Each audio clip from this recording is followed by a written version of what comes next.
أعوذ بالله من الشيطان الرجيم. بسم الله الرحمن الرحيم.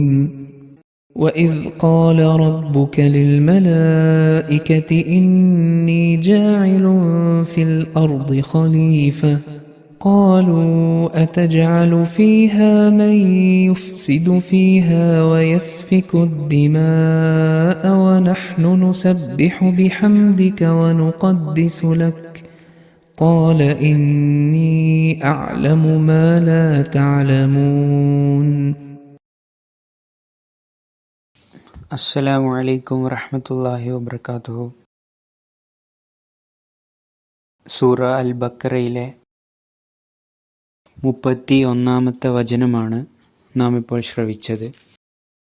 അതിൻ്റെ വിശദീകരണത്തിൽ തുടർന്ന് ഹദ്റത്ത് മുസ്ലിഹ് മൗഊദ് റളിയല്ലാഹു അൻഹു അഗ്നിയിൽ നിന്ന് ഇബ്ലീസിനെ സൃഷ്ടിച്ചതിനെ സംബന്ധിച്ച് വിവരിച്ചുകൊണ്ട് പറയുന്നു, അഗ്നിയിൽ നിന്ന് ഇബ്ലീസിനെ സൃഷ്ടിച്ചു എന്നതിൻ്റെ രണ്ടാമത്തെയും യഥാർത്ഥവുമായ അർത്ഥം ഇതാണ്: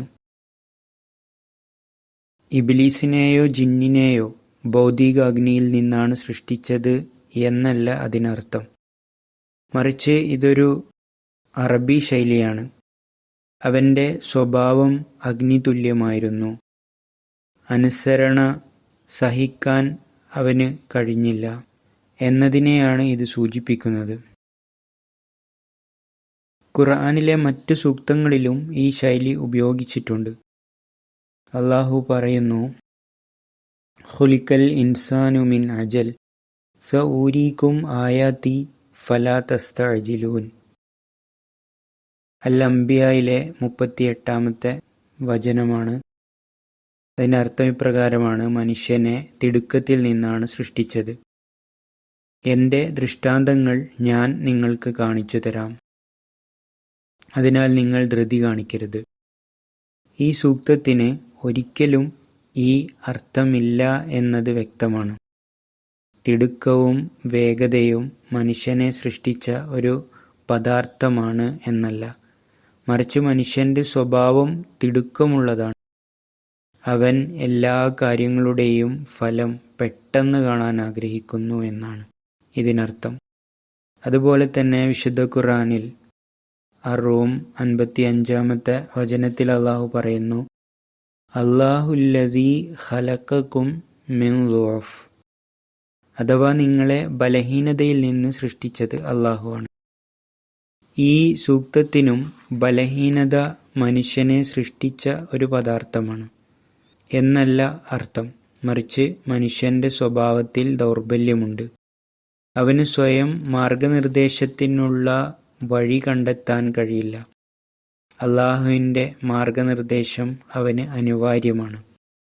ഈ ശൈലികളുടെ അടിസ്ഥാനത്തിൽ ജിന്നിനെയും ഇബ്ലീസിനെയും അഗ്നിയിൽ നിന്ന് സൃഷ്ടിച്ചു എന്നതിനർത്ഥം അവരുടെ സ്വഭാവം അഗ്നിതുല്യമായിരുന്നു എന്നാണ്.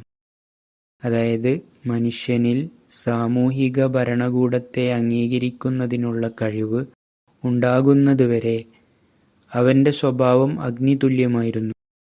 മറ്റൊരാളെ അനുസരിക്കുന്നത് അവന് എളുപ്പമായിരുന്നില്ല. എന്നാൽ അവൻ വികസിച്ച് തൻ്റെ യഥാർത്ഥമായ കളിമൺ സ്വഭാവത്തിലേക്ക് എത്തിയപ്പോൾ അനുസരണം സ്വീകരിക്കാനുള്ള കഴിവ് അവനിലുണ്ടായി. ഇബ്ലീസിൻ്റെ വാദത്തിന് ഇങ്ങനെയൊരു അർത്ഥം മാത്രമേ ഉള്ളൂ: ആദം അടിമത്ത മനോഭാവമുള്ളവനാണ്. മറ്റൊരാളെ അനുസരിക്കാൻ അവന് കഴിയും, എന്നാൽ ഞാൻ അഗ്നി സ്വഭാവമുള്ളവനാണ്. മറ്റൊരാളെ അനുസരിക്കാൻ എനിക്ക് കഴിയില്ല. അതിനാൽ ഞാൻ അവനേക്കാൾ ശ്രേഷ്ഠനാണ്. ഈ വാദം ഇബ്ലീസിൻ്റെയും അവൻ്റെ കൂട്ടാളികളുടെയും സ്വാഭാവികമായ വാദമായിരുന്നു. അവർ അവരുടെ സങ്കല്പത്തിലെ സ്വാതന്ത്ര്യത്തെ അനുസരണത്തേക്കാൾ ഉത്തമമായി കണ്ടു. ഒരു വ്യവസ്ഥിതിക്ക് കീഴിൽ പ്രവർത്തിക്കുന്നതിനെ ഒരു കുറവായി കണക്കാക്കി. ഇന്ന് ഇബ്ലീസിൻ്റെ അനന്തരാവകാശികൾക്കിടയിലും ഈ തെറ്റ് നിലനിൽക്കുന്നുണ്ട്. മറ്റൊരു മനുഷ്യനെ അനുസരിക്കുന്നത് തങ്ങളെ തന്നെ അപമാനിക്കുന്നതിന് തുല്യമാണെന്ന് അവർ കരുതുന്നു. അരാജകത്വ പ്രവണതകളുള്ള ആളുകൾ ഈ വിഭാഗത്തിൽപ്പെടുന്നു. ഈ അഗ്നി സ്വഭാവം ഖുർആനിൽ മറ്റൊരിടത്തും ഒരു ശൈലിയായി ഉപയോഗിച്ചിട്ടുണ്ട്. സൂറ ലഹബിൽ അല്ലാഹു പറയുന്നു, തബ്ബത് യദാ അബി ലഹബിൻ വതബ്, അഥവാ അബൂലഹബിന്റെ ഇരു കൈകളും നശിച്ചു, അവനും നശിച്ചുപോയി. ഈ സൂക്തത്തിൽ അബൂലഹബ് അഥവാ ജ്വാലകളുടെ പിതാവ് എന്നത് ഒരു വ്യക്തിയുടെ പേരല്ല, മറിച്ച് ഇസ്ലാമിന്റെ ഒരു ശത്രുവിന്റെ വിശേഷണമാണ്. അവന്റെ വീട്ടിൽ അഗ്നി ഉത്ഭവിച്ചു എന്നല്ല ഇതിനർത്ഥം, മറിച്ച് അവന്റെ സ്വഭാവം അഗ്നിതുല്യമായിരുന്നു. മുഹമ്മദ് നബി സല്ലല്ലാഹു അലൈഹി വസല്ലമയോടുള്ള വിദ്വേഷവും അസൂയയും കൊണ്ട് അവൻ കത്തിജ്വലിച്ചു, അവിടുത്തെ എതിർക്കുന്നതിൽ അഗ്നിയായി വർത്തിച്ചു എന്നാണ്.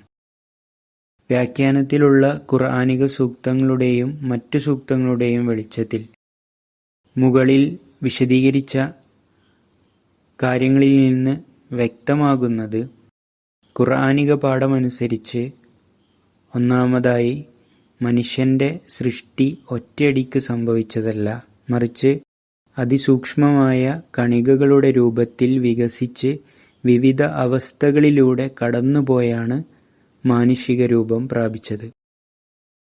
2. മനുഷ്യൻ തുടക്കം മുതൽ തന്നെ മനുഷ്യനായിട്ടാണ് സൃഷ്ടിക്കപ്പെട്ടത്.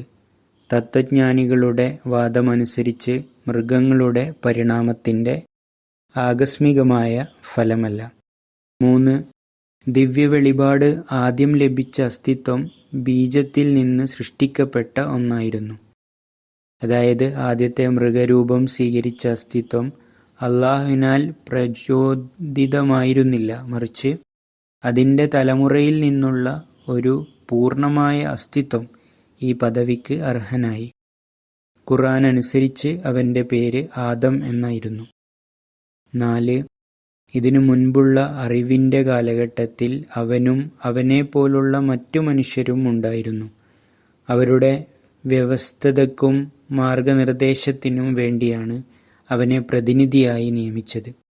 ഈ ആളുകൾ ആദം അലൈഹിസ്സലാമിനെ വസിപ്പിച്ചിരുന്ന അതേ ഭൗമിക സ്വർഗത്തിൽ അവനോടൊപ്പം താമസിച്ചു. അവരോടൊപ്പം അവനെ ഭൗമിക സ്വർഗത്തിൽ നിന്ന് പുറത്താക്കുകയും ചെയ്തു. അല്ലാഹുമ്മ സ്വല്ലി അലാ മുഹമ്മദിൻ വആലി മുഹമ്മദ്.